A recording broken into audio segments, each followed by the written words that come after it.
I am reading The Crippled God by Steven Erikson, book 10 in Malazan Book of the Fallen. And actually, at the time of filming this, I am past the midpoint. I am about to start chapter 19. I'm not going to talk quite that far though. Yes, I'm going to be talking up to chapter 17 in the book. So not going further past that. And I've already been really emotional past chapter 17. So just know I know a little bit more than what I'm going to let on here. But I am just enjoying this experience so much so far. I felt the need to go ahead and do a midpoint video because I really feel like my Dust of Dreams video fell short so much. It just didn't seem like I covered nearly as much as I should have. And to be honest, I did think that I would probably cover a lot of the threads in Dust of Dreams in The Crippled God, knowing that this was kind of a continuation of that story and that maybe I would have future discussions to go over some more threads. But overall, when I look back at my Dust of Dreams video, I just think I probably should have covered 10 million more things than I did. So of course I will never in any Malazan Book of the Fallen video talk about everything that happens in the book. There's just no way to do that. And in general, when it comes to discussing books, it's not usually my style or approach to try to talk about everything that happens or cover as many points as possible. But in this book, I might do that a little bit. I might cover a few more things than I normally would cover and not talk as much in depth about the things I'm going to talk about. But I will do my best to try to make this a somewhat meaningful discussion. I just feel as though at the halfway point of this book, so much has been introduced that for me to try to talk about everything by the time I finish the book is going to feel overwhelming. And I just feel like, and this might be interesting, maybe not. You let me know in the comment section below what you prefer when it comes to a Malazan video discussion. I think I tend to enjoy seeing just people's overall emotional responses, as well as, you know, if they have any sort of analysis about things. And I'm not going to be very analytical in this video. It's more just kind of a response to what I've been reading so far. I don't even know that I will categorize themes as much because I'm only at the midpoint. So again, just let me know your feedback in the comment section below, what you think of this type of video for what it's worth. And I will go ahead and start giving you my thoughts. So starting off, I'm going to talk about how in this particular book, we do get some new perspectives. Well, we get some perspectives from the Cruel Assail, and that is fascinating because we see the return of Calm. And I do remember Calm in House of Chains, how Karsa and his Templar friends, they ended up unleashing Calm and they freed her and then she attacked them. Calm wasn't very calm. That was what my saying was, to remember who Calm was. Find it so fascinating that a lot of these Cruel Assail people, that they have these names like Serenity and Calm and Repose. And they are just, they're very belligerent people. And with Calm in particular, it was just really interesting, by the way, just to learn about the Cruel Assail more in this book, because you kind of get an understanding of why they are the way they are. You start to understand, okay, they really do think that they are the arbiters of justice and that they are going to set the world right by cleansing the world of humans. And I think I get a bit more. I think I need to wait until my second half discussion to talk about more of what I've been learning about this and how this relates to the overall plot of The Crippled God. But it's really interesting just to hear about how they took over Calance and they're working there. And of course, we already learned some of this through Kalinth's perspective, maybe even in Dust of Dreams. I think we learned about this, if I recall. It's now blurring in my head at this point what story threads started or what I remember reading in Dust of Dreams versus The Crippled God. But it was very interesting just to see how that particular culture, how they see humans. And of course we saw, as I talked about, I think everything's been building up to this point about humans being the real enemy. Also, I think that there's some talk amongst them about Calm and what she discovered when she was out on her journeys. And so I wonder if the thing that Calm is hiding is her connection to Karsa, since she did kind of give that sort of prophecy to Karsa about how he's going to play a role in everything to come in House of Chains. So I'm curious if that's going to happen in the second half of the book. And then I also want to talk about Bryce and Anaricht, because I loved Anaricht. I just instantly fell in love with that character. And I'm not a big romance reader. It's not a genre I normally gravitate towards, but I don't mind a romantic subplot here and there. But I was very much into this whole romantic storyline between Bryce and Anaricht and how awkward and shy she was with him. And I have to admit that I was a little disappointed that they ended up kind of getting together off page, and suddenly when we get introduced back to them in this book, she's already comfortable with him. She doesn't even think twice about being that awkward, shy girl around him anymore. And I think that's somewhat realistic in a way. I can kind of believe that, but I just would have liked to have seen that. I don't know if everyone will buy that too. I think a lot of us like to see that transition, but it just seemed to happen very fast. And in any case, I mean, I shouldn't complain about it too much. It's still fascinating. And then another thing that was fascinating to learn about in the book so far was Sin's backstory. And I have a feeling, well, it's already been pretty much alluded to that Grubb is going to have a very strong role to play in things to come. But it was also so heartbreaking to learn about Sin. And it seems as though, I think the assassin in the Kachang Chamal, I cannot remember his exact name, but it seems like he's not very, I don't think anyone is very comfortable around Sin at this point. And it was interesting to learn, though, that she obviously was raped. She watched her mother become raped, and she was saved by some sort of god, if I understand correctly, or goddess, while she was being raped. And so there was this whole type of symbolism that was happening during that time, and this whole idea that humans are raping the world. And I thought it was just really tragic and sad, and it made sense because Sin has seemed like a very strange very strange child ever since we really were introduced to her in the Bone Hunters. And it was very clear that she had come from a traumatic past, very, very clear. But so I wasn't totally surprised to read her rape backstory, but it was pretty sad, and it was pretty interesting though too, as that related to what humans are doing again in relation to the earth. And I mean, I think that's the other part of this whole humans being the enemy, is what they're doing to the planet, what they're doing to the animals and other creatures. Another cute little romance there between Ruthann Good and Scanaro and their sort of proposal.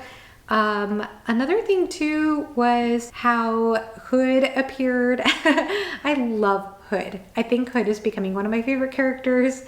He's fascinating. Of course, we started to see some interesting things to Hood in Toll the Hounds, but I really am enjoying his character, especially as he appeared there with the whole Amtos Falak thing with the ship, the undying gratitude, and with Falash and her maiden, her handmaiden, who's very mysterious and seems like this crazy, amazing assassin woman. I don't know. It's so interesting how she sort of jumped into the Warren and sort of figured out there was more there. She was attacked by these little creatures. She comes back. Hood comes back, comes into the picture with them.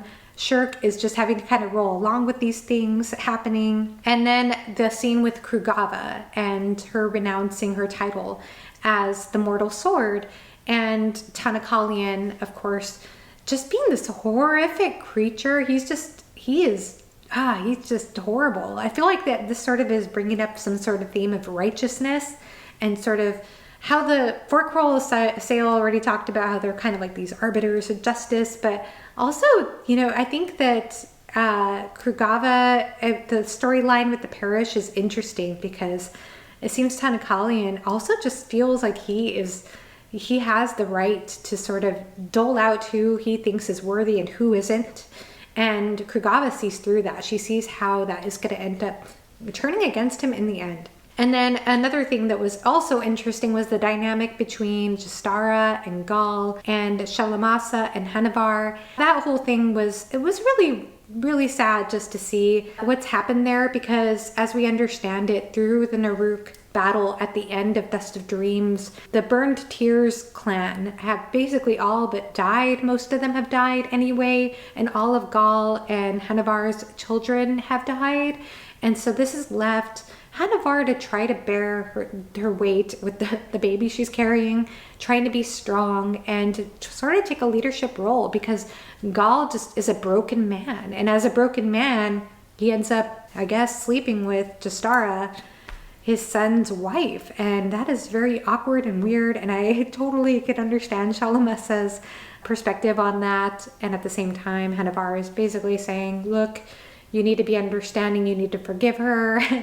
She's really trying to be strong there. And it's all the more tragic too, because of course Hanavar talks about what bites the deepest is the fact that they had this sort of reawakening of their love right before that battle. It seemed like Gal and Hanavat were really coming together, their family was coming together. It just seemed like so many beautiful moments. I know I talked about that in Dust of Dreams, how much I loved their moments together. So this is continuing, even though it's a little interesting where the storyline is going. I'm still finding it very, very fascinating.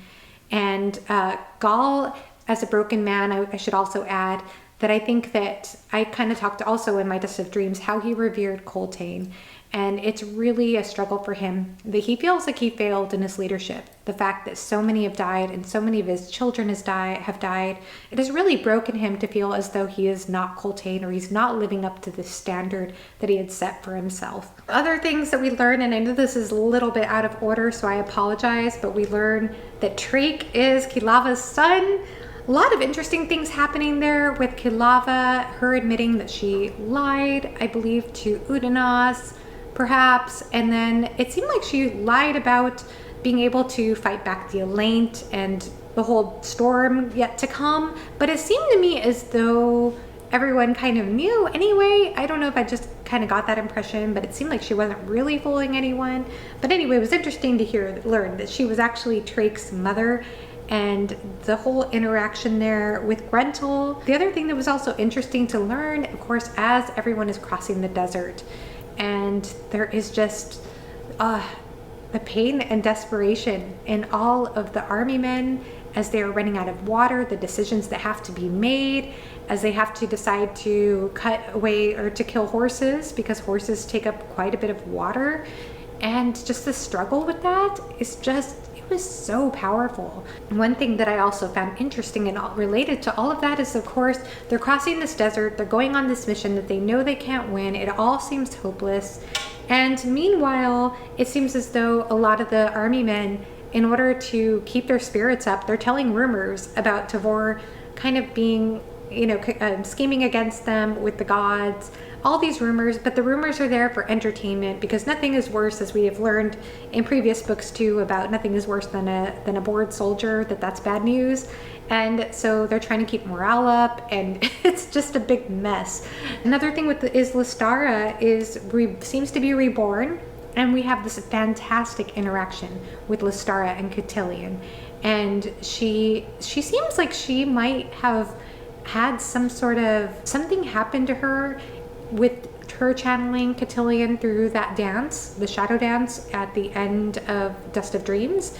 And it seems like she's sort of glowing or something. She looks really good. She doesn't look as haunted in the face, I think is what one person said. There's some talk about how gods are not known for compassion and mercy, but there's also this fascinating interaction with her and Cotillion about how she exchanged her anger, or his anger, for her compassion, and how that made the dance successful. But she wants to give him more. She wants to give him her compassion so he could feel human. And it's such a powerful scene, because he feels like he's suddenly in touch with these sort of human qualities, and they're breaking his heart as a result of channeling through Lystara.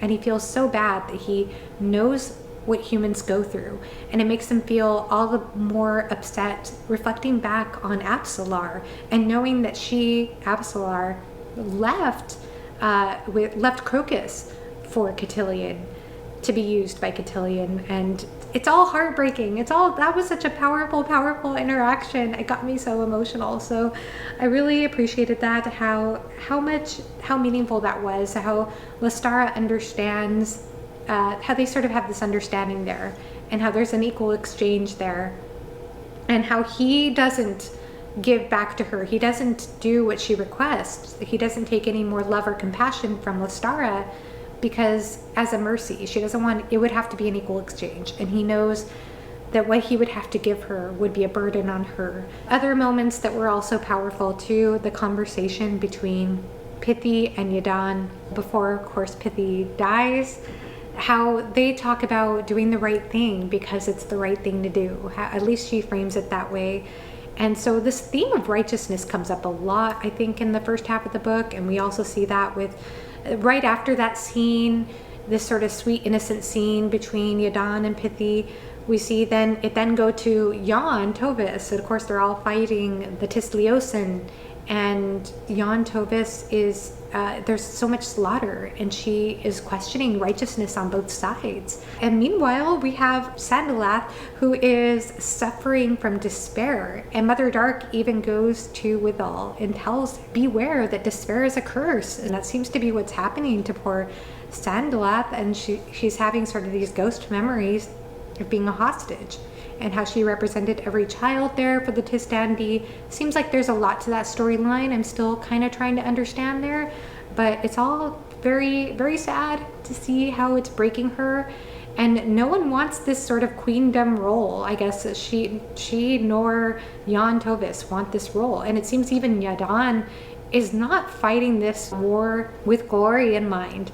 And there's just brutal slaughter on both sides again, with the Tisliosin and with the Sheikh and Lethari. And we also get some perspectives from the Tisliosin as well. The leadership there is not very merciful at all. That the leader there, all he cares about is basically annihilation, annihilating the other side. He doesn't even care about the throne. He doesn't care about Karkanis. He just wants to annihilate the enemy. So although that really wouldn't relate to righteousness per se, there's this idea of just winning at all costs, even if it's a cost to yourself and to your people. We also learn about Tool some more in this book. And I wondered about this. I've been wondering about this. There was a long monologue that Tool had in which he talked in his mind about compassion and how the clear course would be vengeance. It would be to seek revenge from betrayal. It seems as though he holds compassion in his heart, and he sees compassion as the dead seed inside of Olar Ethiel, and how he would kiss her to let her know of this gift of compassion. He forgives Tok the Younger. And it made me wonder, because I know the scene between Tok and Tool, the exchange that they had when Tok sent Tool back in Dust of Dreams. I did question all of that, because at the time I was thinking there were just little sentences here and there in which Tok could see in which Tool could see that Tok was struggling, that he didn't really want to do what he was doing. So I did wonder if maybe there was a part of Tool, he was struggling. I mean, at the same time, he did seem to feel betrayed by all of that. And at the same time, I think he did see that Tok did not want to do what he did. And it seems like he understands, at least we get in this passage, that he understands that Tok was working on Olar Ethiel's behalf. And of course, Olar Ethiel is trying to rope Tool into her plans, using his children through that. And she's grabbing his son by the scruff of his neck. We're going to see, I guess, what's to come with that. As I said in my Dust of Dreams video, obviously there's a lot more to understand about Olar Ethiel. I don't feel like it's going to be a straight answer, but I'm curious to see where that goes. We will see. Oh yes, Baniskar is constantly talking about the Worm of Autumn is coming, and I'm wondering if that's relating to Tool's son, because he was given this name of something of autumn. I cannot remember now, and I didn't write it down here on my notes. I have other typed notes. I just have a short list of notes here, but there was something about him being something of autumn. And so I'm like, is there some sort of relationship between Baniskar's telling of the Worm of Autumn? I know he comes from this sort of cult or Worm of Autumn thing, but then the autumn word, I don't know, it's just sticking out to me. A few more things to talk about, and mostly this will involve Tavor, because I find Tavor so fascinating now. I don't know if this is an unpopular opinion, but I have always found Tavor fascinating, particularly for the reason that most people find her frustrating, that they can't get in her head. And I've always thought that was actually a strength in the series, because we get into everybody's heads, we don't get into Tvor's head. But for me, that made her character fascinating, because I was very curious. I wanted to see what was to come with her. I knew there was a lot more to her than what we were seeing, and I think I'm getting glimpses of that now. I think there's so much more to Tvor. And of course, the something more leads to one of the main themes in this series, which is compassion. A couple of these scenes that come to mind are one with Kindly, in which he approaches Tvor and he wants to know, what's the deal? Nobody likes the crippled god. We're going to go free the crippled god in Kholance. Nobody likes the crippled god. Nobody really wants to help this guy. We know we're gonna probably die trying to do this. So why are we doing this? And how do we keep people's spirits up in the army when we're all dying of thirst? Her response to him is, can you look into his eyes kindly, and before you would look away? So asking him, and he says, well, he's not here in front of me. And later on, one of them, I think it's Ruthan Good, basically says, you missed the point. She asked you to look into his eyes and feel the crippled god's pain, and you can't do it. You're unable to do it. She's able to do what you can't do. Even though Tvor is completely cold iron, she's able to do this very difficult thing that not many can do. So I think that definitely says a lot about Tvor's character, that she's willing to take on this task knowing she's going to fail. And so there is also this talk, and I think this is kind of a conversation that's had between Aberstal and with Spax and with, I think, Krugava as well, about how this is a mission, of course, that's going to fail. Why are they doing this? And the answer, of course, being compassion, being the third creative option. Because a lot of times when we look at things in a sort of polarized way, either right or wrong, good or bad, we miss a creative third solution. That's sort of my general way of describing this. I've actually talked about this in my own life for years. But in this particular book, I see it as like, we're either going to go and win or we're going to fail. So what's the point? So we're going to fail. So why are we doing this? And the third creative answer is because it's there's compassion, there's meaning behind it. And I really enjoyed that. And there was some wonderful conversation too. By the way, Spax, I cannot believe this character is growing on me the way he is. Cannot believe it. Erikson is a genius at making you love characters you don't think you're going to love.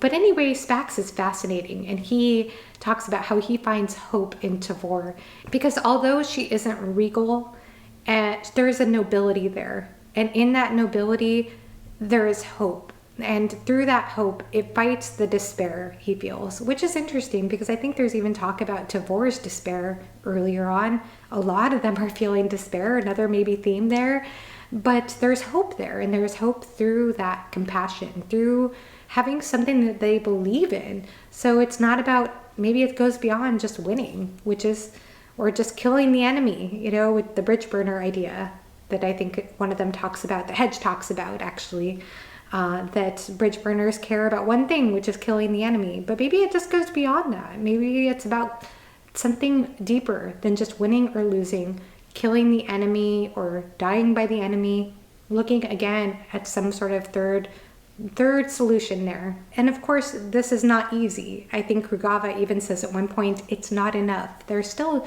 desperation there, there's still fear, there's still hopelessness, but I think they're all kind of trying to hold on as best they can to this hope, to what's before them, knowing they aren't going to win. So I'm very curious to see where this is going to go. I've been thoroughly enjoying it. I've also found myself laughing quite a bit with scenes with Shirk and Falash and Hood. And so although everyone is feeling desperate at this midpoint, and there just seems like to be so much despair, so much desperation, people dying, people fighting along the way, brotherhoods dying away. Everything is just in this wasteland. It seems like there is no hope, and yet there is. Everybody's holding on to this thread of hope, and that is through compassion, through one woman and her mission for compassion, the one thing that not everybody can easily find. I know, again, I didn't cover as much as I should have, but I wanted to cover more bases than I have in the past. Let me know how I did. And hopefully I will. Well, I know I'm going to have a lot more to say too. I already have so much I could even say about the few chapters I've read past this midpoint, but I'm going to save that for a final discussion on the Crippled God. It's such a fascinating experience just to see how these characters learn about themselves, learn about their world, and I'm excited to discuss this further. Let me know again your thoughts in the comments section below. Thank you so much for watching and have a great rest of your day. Bye-bye.